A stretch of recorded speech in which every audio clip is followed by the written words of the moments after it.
All right, so get this. We're diving into an AI project that's been around since before the internet was even cool. Hmm. Like we're talking about Psych. And it's been in development since 1984. Yeah. Can you imagine Wow. working on anything for that long? Yeah. It's got to be like uncovering some hidden temple in the jungle of AI, you know? I like that.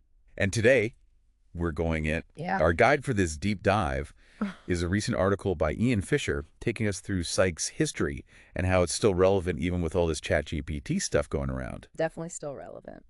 But get this, the big question here is, can you actually teach a computer common sense? Right. You know, that thing humans just kind of absorb. Yeah. And if you can teach a computer common sense, why haven't we heard more about it? Why isn't Psych running the world right now?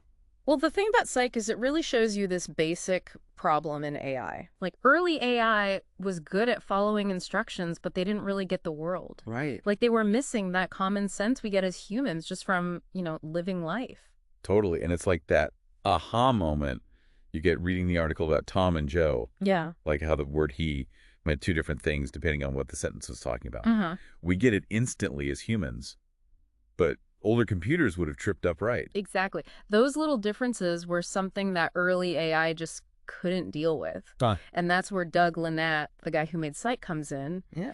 He had already been working on these AI programs like AM and Eurisco, and they had their moments, but they always hit a wall. Like, what do you mean? Well, they just knew too little about the world. They were stuck. So Lynette was already thinking bigger picture. Less like a specialist, more like us. Exactly. He knew that real intelligence, even in a computer, needs a bigger understanding of the world, like a baseline of common sense. It can't just be good at one game. It needs to know how the whole game is played. I like that. So we're not talking about just like cramming a computer full of facts, right? No. It's not just about knowing a bunch of trivia. It's got to be about understanding it right. Yeah, you gotta...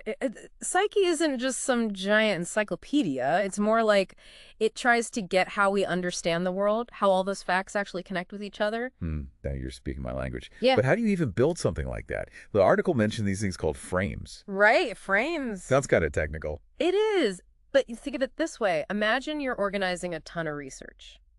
Okay. Each frame in Psych is like one note card, one unit of information. Okay. It could be about a thing, a concept, even how two things are related. Gotcha. And then these note cards, they have slots where you put the specifics. So like if I had a note card that said Texas, Right. one of the slots would be capital city, and I'd write down Austin. Exactly. Yeah. Each frame is like a little nugget of knowledge. Okay. And the slots let you connect them all up in ways that make sense. Cool. But here's where it gets really interesting. Psych doesn't just store these facts. It's got this whole language, this constraint language, to show how they relate to each other logically. Hold on, constraint language. Does Psych have its own secret code or something? Not a secret code, but it is pretty powerful. Like- See, instead of just saying Texas has a capital city, Psych can get stuff like every state has to have one and only one capital city. Oh, wow. Or a city can't be the capital of two different states, at the Yeah. same time. Right, of course. Whoa, okay, now we're getting into the thinking part. Exactly. It's like Psych can reason things out, not just spit back facts. That's the whole point. This constraint language lets Psych make deductions, see the logic of what it knows. Oh, cool. And that leads us to the real core of it all, the inference engine. That's the part that actually does the thinking. Okay, so this engine, it's going through millions of these note cards, these frames. Right. And connecting the dots. It's like Psych's own personal Sherlock Holmes. That's a good way to put it. But we're talking about millions of these things, all made by hand over decades. Yeah, it's a long process. That's wild. It really shows how dedicated the Psych team is. They've been building this knowledge base piece by piece for 40 years. Wow, 40 years. And it's that huge web of knowledge that lets Psych do some pretty incredible stuff. Okay, now you have to give me an example. This all sounds amazing in theory, but what can Psych actually do with all this common sense? So we've got this like digital brain, right? This massive amount of common sense all wired up. It's pretty impressive. But does it actually work in the real world? Right. Can Psych actually walk the walk? Yeah, exactly. Or is it just a really, really good trivia machine? That's the real test, isn't it? And what's cool is Psych has been quietly solving problems behind the scenes for years. No way, seriously. Okay, like what's Psych's greatest hit? Well, the article mentioned how Psych worked with the Cleveland Clinic. They were using psych to help their medical researchers go through tons of data trying to find answers. Oh, wow. So like psych is the ultimate research assistant. Yeah, It can make those connections that would take humans forever. Exactly. And the article said it could cut down research time from weeks to like an hour. Wow. An hour. That's incredible. It's huge. It lets those researchers actually, you know, solve problems instead of getting lost in all that information. That's what I'm talking about. Instead of drowning in data, doctors can focus on patients. Exactly. But wait, there's more. Right. The article mentioned psych doing some even more serious stuff. Oh, yeah, definitely. We're talking intelligence analysis. Seriously, like spy stuff. Pretty much back in the 2000s, psych was used by the U.S. government to build a whole knowledge base about terrorism. That's wild. So AI that can help fight crime. That makes sense, though, when you think about it.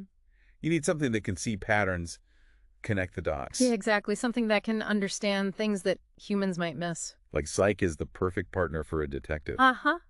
Right. But here's the thing. If psych is so amazing, how come we haven't heard of it before? Yeah. Everyone and their grandma knows ChatGPT. Yeah. But psych's been around for decades. Yeah. What gives? Well, part of it is how they were developed. You see, psych was mainly used behind the scenes. It's this really specialized system, carefully built for very specific jobs. Okay. Deep learning, on the other hand, that's all about being open. Lots of data, lots of people working on it. Right. And let's be real, a bit more hype. Yeah, for sure. So we've got these two AI heavyweights, right? Psych with the logic and deep learning, crunching all that data. Are they like enemies? Forever fighting it out? Or could they work together? Well, actually, Doug Lenat, the guy who made psych, he thought these two approaches could actually help each other out. Really? I always thought logic and deep learning were like oil and water. Yeah, a lot of people think that. But see, psych is all about logic and being able to see how it thinks. Yeah. And that's something that deep learning struggles with. Right. It's like a black box sometimes. Yeah. You have no idea what's going on inside. Exactly. But with psych, you can follow its logic. You know why it gave you that answer. That's so important, though. It is, and psych is all about being consistent and logical. It won't contradict itself or give you a totally different answer just because you changed one word. That's reassuring. I'm so tired of AI hallucinations. I hear you. So instead of an AI war, maybe it's more like a partnership logic and learning working hand in hand. Exactly like psych provides the foundation of common sense, those basic rules, and then deep learning brings the power. Oh, that's interesting. So it's kind of like how our brains work? Maybe. It makes you wonder, what does it even mean for a machine to have common sense? Right. Is it about thinking exactly like a human or just getting the same results? That's a question that goes way beyond just code and algorithms. It makes you think about what it means to be intelligent in the first place. Definitely. And if a machine can come close to common sense, what does that say about us? You know what it means to be human. That's a good question. That is a good question. And on that note, that wraps up our deep dive into psych. It's been a fascinating journey. It really has. If you've learned anything today, let it be the quest for AI. It's not just about building smarter machines. It's true. It's about understanding ourselves better. Absolutely. Until next time, keep those digital brains buzzing.